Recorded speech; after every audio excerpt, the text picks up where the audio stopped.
Chapter situational leadership, किस situation के अंदर लीडर कैसे काम करे ताकि उसकी टीम अच्छा काम कर सके। आपको समझना पड़ेगा कि 4 प्रकार के लीडरशिप स्टाइल होते हैं और 54% लीडर एक ही स्टाइल के साथ सबसे काम करते हैं। हर एक को, घोड़ा गधा दोनों को एक ही प्रकार का डीलिंग, और इसी कारण वो ज्यादातर समय गलत स्टाइल के साथ में कम्युनिकेशन कर रहे होते हैं। अगर आप बिजनेस कर रहे हैं या कॉर्पोरेट लीडर, दोनों के लिए बड़ा इंपॉर्टेंट है, जिंदगी भर भी इंपॉर्टेंट है। आप खाली नौकरी करते तो भी आप घर वालों से तो लीडरशिप स्टाइल आपको समझना पड़ेगा कि कैसे डील करना है सबसे। गलत लीडरशिप स्टाइल के कारण लोग छोड़ के चले जाते हैं, डिसएंगेज हो जाते हैं, प्रोडक्टिविटी खत्म हो जाती है, नेचुरली बहुत कॉस्टली पड़ता है, आप अच्छा काम नहीं कर पाते। पहले समझिए, लीडरशिप स्टाइल में ये पर्सन बेस्ड नहीं है, टास्क बेस्ड है। यानी कि एक ही आदमी के साथ अलग अलग टास्क पे आपको अलग अलग स्टाइल इस्तेमाल करना पड़ेगा। जैसे मुझे खाना बनाना नहीं आता तो आपको अलग स्टाइल से मुझे सिखाना पड़ेगा, डायरेक्शन का स्टाइल, क्योंकि मुझे आता नहीं, आपको मुझे बताना पड़ेगा। लेकिन अगर बिजनेस ट्रेनिंग करना है वो मुझको आता है तो आपका लीडरशिप स्टाइल मेरे साथ अलग होगा। आप केवल डिस्कशन करेंगे, मुझे डायरेक्शन नहीं देंगे क्योंकि वो काम मुझको आता है। ऐसे ही 4 प्रकार के स्टाइल है। एक है डायरेक्टिंग, दूसरा है मेंटरिंग, तीसरा है लिसनिंग, चौथा है डेलीगेटिंग। चारों का मतलब क्या है समझते हैं। मान लीजिए आपकी कंपनी में कोई नया एम्प्लॉय आया और नए एम्प्लॉय को काम करना बिल्कुल नहीं आता है, वो बिल्कुल फ्रेशर है, तो तब उसको केवल डायरेक्शन देना है, सपोर्ट नहीं देना। अब समझिए, डायरेक्शन सपोर्ट से समझिएगा, ये 2 वर्ड याद रखिए बस।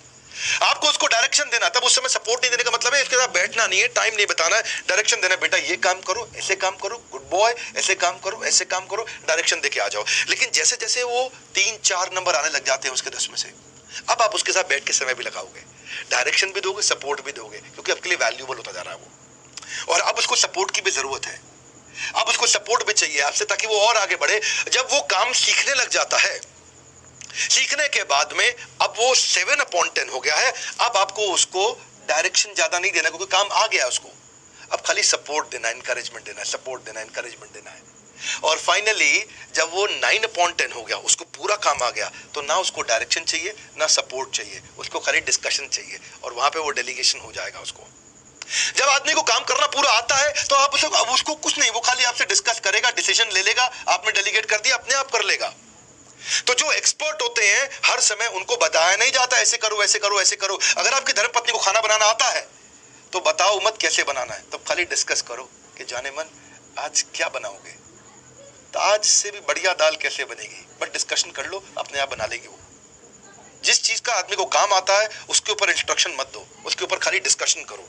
समझदार लीडर वो है जब कोई पत्थर फेंकता है तो वो उससे भी मजबूत स्मारक बना सकता है। आपने सुना है, मैं आपको आज पूरा एग्जांपल दूंगा चक दे इंडिया मूवी का। याद है आपको कबीर खान, शाहरुख खान जब उस मूवी में चालू करता है तो शुरुआत में जो डायरेक्शन का स्टाइल मैंने आपको बताया है, जहां खाली डायरेक्शन देना है, सपोर्ट नहीं, सीधा सीधा बोलना है। लड़कियां सारी अलग अलग जगह से आती हैं, उनसे पूछता है अपना इंट्रोडक्शन दो, तो बोलती है वो पंजाबी लड़की, मैं पंजाब से हूँ, वो जी मैं जी हरियाणा तो आई हूँ, है जी। ऐसे ही कोई बंगाली थी, कोई महाराष्ट्रियन थी, अपने अपने स्टेट्स का नाम ले रहे थे। तो तब वो 1/10 थे इंडिया के हिसाब से।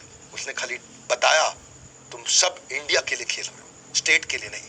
डायरेक्शन, सपोर्ट नहीं, केवल डायरेक्शन। भागो चक्कर काटो ग्राउंड के, डायरेक्शन। थोड़ा मूवी आगे बढ़ी, उसके बाद वो डायरेक्शन तो दे रहा था कि एक टीम एक टीम एक टीम, लेकिन अब उसने सपोर्ट बढ़ाना शुरू कर दिया।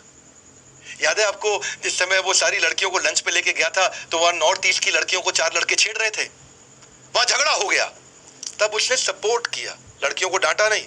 जब लड़कियों ने जाकर के लड़कों को मारा पीटा वहां पे, तो वो चुपचाप देख रहा था, यानी कि उसका साइलेंट सपोर्ट था वहां पे, क्योंकि वो लड़कियां 4/10 पे आ रही थी, आगे बढ़ रही थी। और फिर उसके बाद इतना ज्यादा आगे बढ़ी कि उसके बाद उसने डायरेक्शन देना कम कर दिया, सपोर्ट और बढ़ा दिया।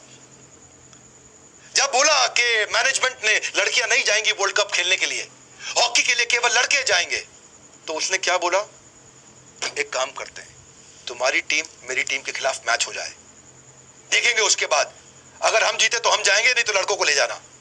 उसने इतना सपोर्ट एक्सटेंड किया, अपना नाम रिस्क पे लिया और आगे बढ़ा दिया। कोच कबीर खान ने चैलेंज कर दिया मैनेजमेंट को, इतना सपोर्ट किया लड़कियों को। आप डायरेक्ट नहीं किया, अब तो लड़कियों ने जान लगाई, और बाद में वो सब लड़के जीतते गए, लेकिन इतनी तालियां बजाई कि लड़कियों को भी बाद में वर्ल्ड कप पे ले गए। फाइनली जब चौथे स्टेज पे आए और ऑस्ट्रेलिया के खिलाफ या कहां मैच चल रहा था, उस समय आगे की 2 फॉरवर्ड प्लेयर्स आपस में भिड़ रही थी। तब उसने डिस्कशन किया उनके साथ में कि भारत को जीतना है या आपको जीतना है, बस डिस्कशन किया उन्होंने?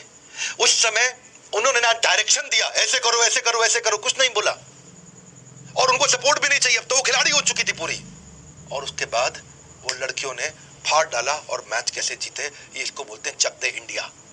इसी तरीके को सीखना पड़ेगा कि एक आदमी के साथ कब आपको कैसे डील करना है। एक्सपर्ट को बताते नहीं है, उससे डिस्कस करते हैं, और नए खिलाड़ी को बताते हैं, उससे डिस्कस नहीं करते हैं। तो जूनियर के साथ सीनियर के साथ काम करने का तरीका अलग है। आप अथॉरिटेटिव तरीके से जूनियर के साथ चलेंगे, इसको प्रिस्क्रिप्शन इंफॉर्मेशन बोलते हैं, और फैसिलिटेटिव तरीके से चलते हैं सीनियर के साथ, जिसको काम करना आ जाता है, उसको खाली फैसिलिटेट करते हैं, उसको लिसन करते हैं, सपोर्ट करते हैं, उसको एनकरेज करते हैं। जूनियर को बताते सिखाते हैं, सीनियर के साथ डिस्कशन करते हैं। इसको बोलते हैं 4 प्रकार के लीडरशिप स्टाइल।